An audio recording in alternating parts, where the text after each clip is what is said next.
Assalamualaikum warahmatullahi wabarakatuh. Kali ini kita akan membahas bagaimana cara menentukan jenis segitiga. Seperti biasa, judulnya dapat kalian lihat di pojok kanan bawah ya. Segitiga itu ada segitiga siku-siku, segitiga lancip, dan segitiga tumpul. Di sini yang akan kita bahas ya. Segitiga sebarang tidak termasuk. Oke, di sini udah ada nih contoh soalnya. Salah satu contoh soal, tentukan jenis segitiga dengan panjang sisi yang A dulu nih. Ada 12, 16, 19, B 12 cm, 16 cm, dan 20 cm, C 12 cm, 16 cm, dan 21 cm. Kita langsung bahas saja mulai dari yang A. Ya. Jadi untuk menentukan jenis segitiga dari suatu pasangan panjang sisi yang diketahui, kita lihat ya. Kita lihat ukuran sisi yang terbesar. Yang A, yang terbesar di sini adalah 19 cm. Jadi kita tuliskan di sini 19 kuadrat ya. Apakah nilainya akan lebih kecil, lebih besar, atau sama dengan dari jumlah kuadrat sisi pendek yang lainnya? Berarti di sini 12 kuadrat ditambah 16 kuadrat. Di sini belum kita tentukan tanda atau operasi matematikanya. 19 kuadrat itu adalah 361, 12 kuadrat 144, ditambah 16 kuadrat ini adalah 256. Oke, di sini kita tuliskan, ini kita jumlahin dulu. 144 ditambah 256 ini menjadi 400.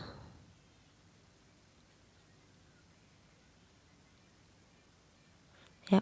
Ternyata yang 19 kuadrat ini hasilnya lebih kecil ya. Berarti kita tuliskan di sini kurang dari atau lebih kecil. Nah, karena nilai kuadrat dari sisi yang terbesar atau yang terpanjang ini lebih kecil dari jumlah kuadrat sisi pendek yang lainnya nih, maka ini disebut segitiga lancip ya. Jadi kesimpulannya nih titik 3. Jadi kalau dengan saya jadi pakai tanda titik 3 aja ya. Jadi ini jawabannya adalah segitiga lancip untuk yang A. Oke, sekarang yang B. Yang B, sisi yang terbesar yaitu 20 cm. Jadi kita tuliskan 20 kuadrat. Apakah lebih kecil, lebih besar, atau sama dengan dari 12 kuadrat ditambah 16 kuadrat jumlah kuadrat sisi pendek lainnya. 20 kuadrat itu adalah 400. 12 kuadrat ini 144. 16 kuadrat tadi kan 256. Ini dijumlahin kan 400. Ternyata ruas kiri dan kanannya sama. Kita tambahkan tanda sama dengan di sini. Karena dia sama, maka kesimpulannya untuk yang B ini ukuran sisi ini merupakan ukuran sisi untuk segitiga siku-siku ya, karena nilainya sama. Siku-siku. Oke, kita lanjutkan yang C. Yang C, ukuran sisi yang terbesar ya. Di sini adalah 21 cm. Jadi kita tuliskan 21 kuadrat. Di sini berarti 12 kuadrat ditambah 16 kuadrat gitu ya. 21 kuadrat itu 441. Kemudian ini berarti 12 kuadrat 144 ditambah 256. Ini berarti 441. Di sini adalah 400. Ternyata yang nilai kuadrat dari sisi terbesarnya lebih besar. Ini lebih besar, 441 lebih besar dari 400. Maka kesimpulannya untuk yang C ini merupakan agak bergeser ke sini ya, ke kanan. Kesimpulannya ini merupakan segitiga tumpul. Ini ya, ini merupakan segitiga tumpul. Nah, jadi seperti ini cara untuk menentukan jenis dari suatu segitiga, apakah segitiga lancip, segitiga siku-siku, dan segitiga tumpul dari panjang sisi yang diketahui.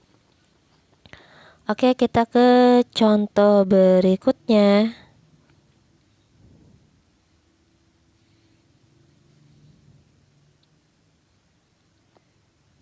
Ya. Untuk ke contoh berikut ya, misalkan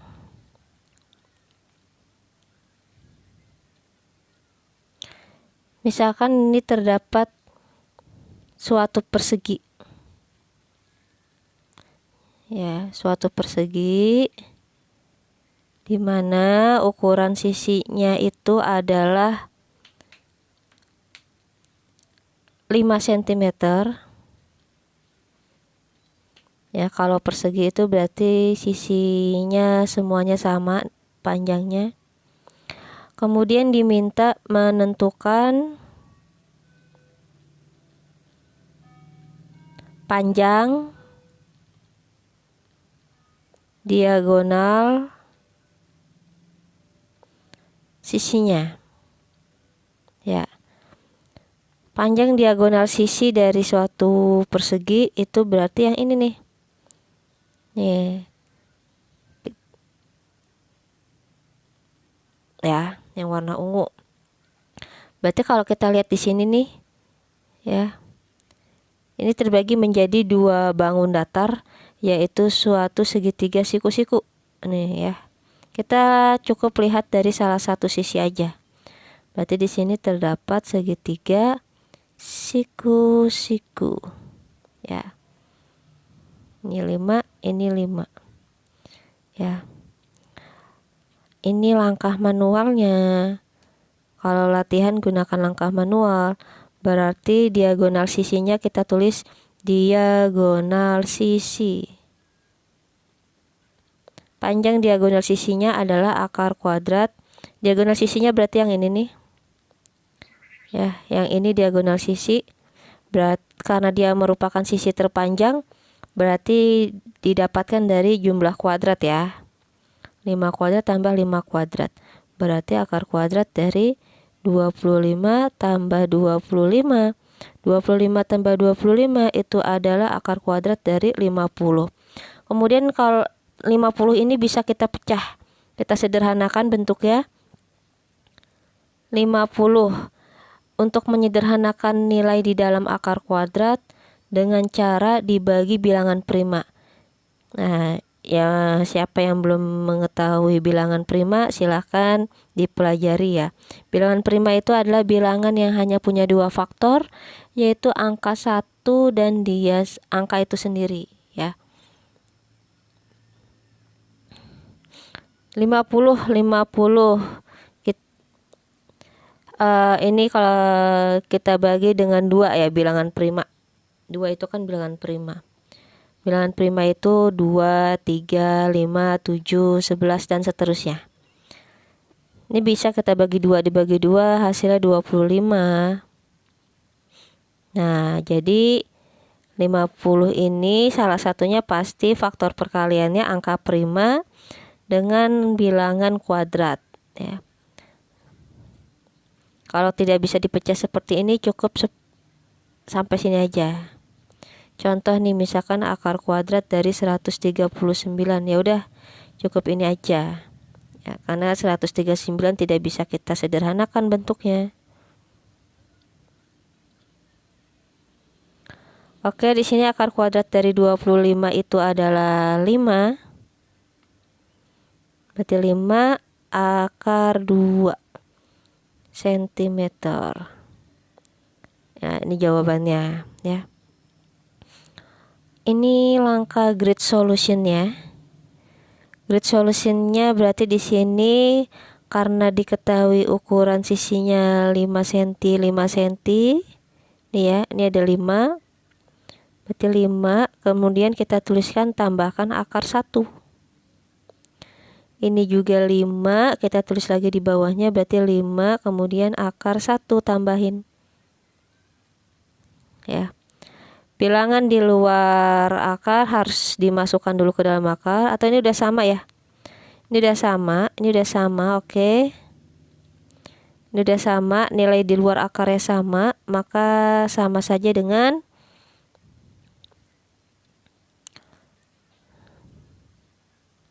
ini kayak gini ya. Berarti langsung aja kemudian tuliskan diagonal sisinya. Itu adalah karena nilai di luar akar sama, berarti tulis 5. Kemudian akar kuadrat, karena yang dicari itu adalah hipotenusa, berarti ini kita tambahkan ya. 1 tambah 1, 1 tambah 1, jadi sama saja 5 akar 2. Jawabannya sama ya tuh, 5 akar 2 cm. Seperti itu ini ya. Oke, terima kasih. Assalamualaikum warahmatullahi wabarakatuh.